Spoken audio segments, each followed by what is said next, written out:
Hi my hiking friends, it is nice to see you here, and today we are in New Zealand. So just a few days ago, me and my mother finished the Rees-Dart trek in New Zealand that we hiked for 3 nights and 4 days. As a disclaimer, I have to say there are tons of information about New Zealand trails, official information online, and I will leave some links below as well for you to go and check out.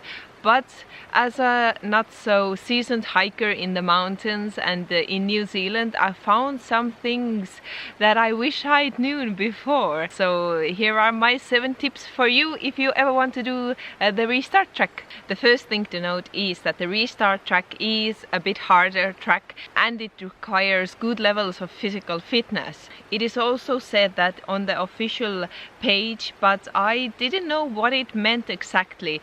So if you really want to enjoy the trek, then do some training before really uphill and downhill walking and just some basic endurance, because it is a hard trek, not because the kilometers are long, but because the trail itself isn't so well formed. There are a lot of climbing and descending and just hard trail where you have to look where you are stepping constantly, otherwise you will fall.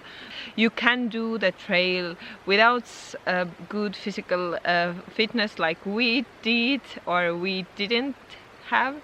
Anyway, it was hard for us. It is totally worth it, but be prepared for some challenges.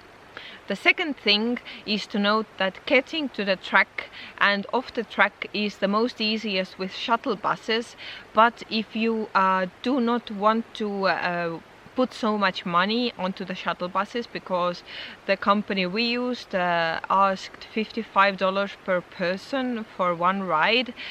To get to Muddy Creek, that's one ending of the trek, basically there are no other options. But if you walk all the way down to the Chinnaman's car park, there are quite many day visitors from that side, so you can hitch a ride back to the closest town and get a ride back to Queenstown or wherever you are going.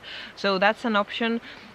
Also, if you are scheduling a shuttle bus back, check the departure time. So I just booked the shuttle without considering it much, but the bus left 2 p.m, which meant that we had to start hiking in the dark to reach the bus, because we are a bit slower hikers, so we needed all the hours we could get to reach the bus without missing it. And we basically hiked 7 hours constantly, only taking really little resting breaks in between, and it was really tiresome and it was hard to enjoy the trail when we were constantly in a rush. So if you are choosing your shuttle bus service provider, check the departure time.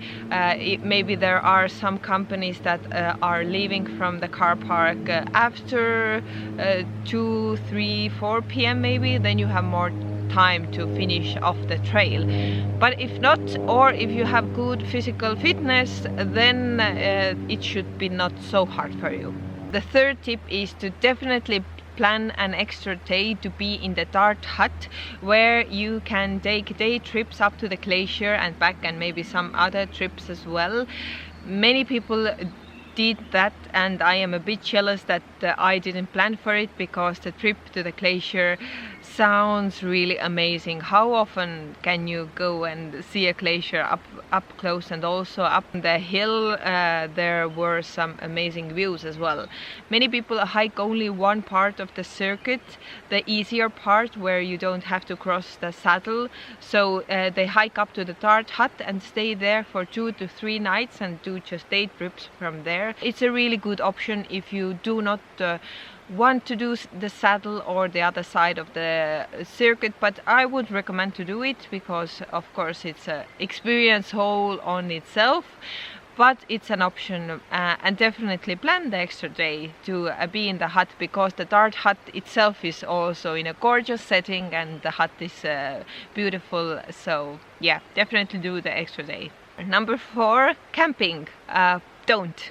We planned to camp as much as possible on the trail and next to the huts to save some money, and we actually did camp next to the first hut, the rock shelter hut, and it was nice. The camping spot was right next to the hut. We could use the hut facilities. The other camping spots near the huts weren't so great. The one that was close to Dart hut was 5 minutes from the hut, so basically you couldn't use the hut facilities, meaning you couldn't use the rooms to cook, to just rest. And the third hut had so many sand flies that I don't wish even for my enemies to camp next to that hut, because it is just so difficult. The sand flies bite so painfully, and they leave the bite marks to itch for days on end. We ended up staying in huts for the rest of the trip, only camping in the first night. You can camp next to the trail. You have to be 50 meters from the trail, but as the terrain is so hard or like uneven, filled with mountains and rocks and just dense forest, I don't even imagine where you could put up a tent, so camping next to the huts is your basically only possibility. But the price difference isn't so big, so it's $5 per one night for camping and $15 per one night for staying in the hut. So if you are on a budget, I would recommend saving up while you are in town, sleeping in cheaper hostels and eating cheaper food, and then splurging on the trail, because the huts are really worth it. The next three tips for you are related to gear. So the first thing that I really recommend for you to get and use on the trail are gaiters. So I did some awesome DIY gaiters for myself back at home, and I didn't take them with me, only to be told in New Zealand from the locals that if you are doing the Rees-Dart track, then definitely you need gaiters, because the trail is really muddy and some parts are really muddy. So to keep the mud coming into your shoes, and also to keep your pants more clean, because it is easier to wash off your gaiters. So it is really recommended to use gaiters, and if you have the possibility, they should reach up to your knees. So a higher gaiter is a really must. So gaiters are a must, and the higher the better. The second gear item that I do not recommend for you to leave at home are trekking poles.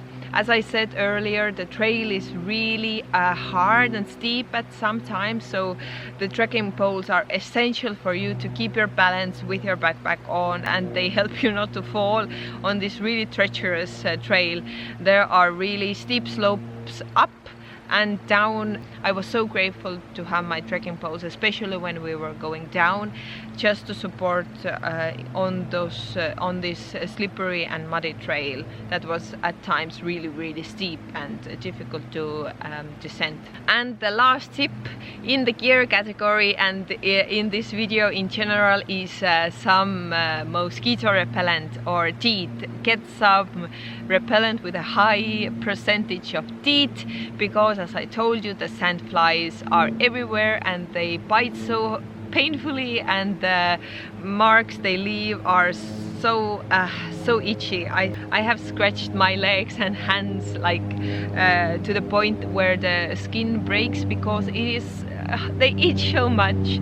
So yeah, definitely DEET helps for the sand flies. And now a plane is just right above me to making this beautiful noise. Anyway, a DEET is a must if you are hiking in New Zealand and in the Rees-Dart track in general, because you don't want to scratch yourself to death. So yeah, these were my 7 tips for you when you want to hike the Rees-Dart track.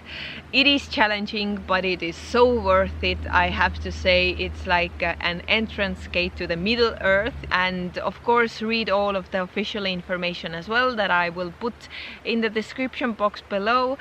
So yeah, thank you so much for watching this video. If you liked it, give it a thumbs up And if you like in general what I am doing on this channel and you want to support me, then the best way for you to do is go to my Patreon page and start pledging a small amount every month, or go to my Etsy page and shop some watercolor prints or other stuff that I have put up there. In the meantime, go for a hike, because life is so much better in hiking shoes, and I will see you next time. Okay, bye!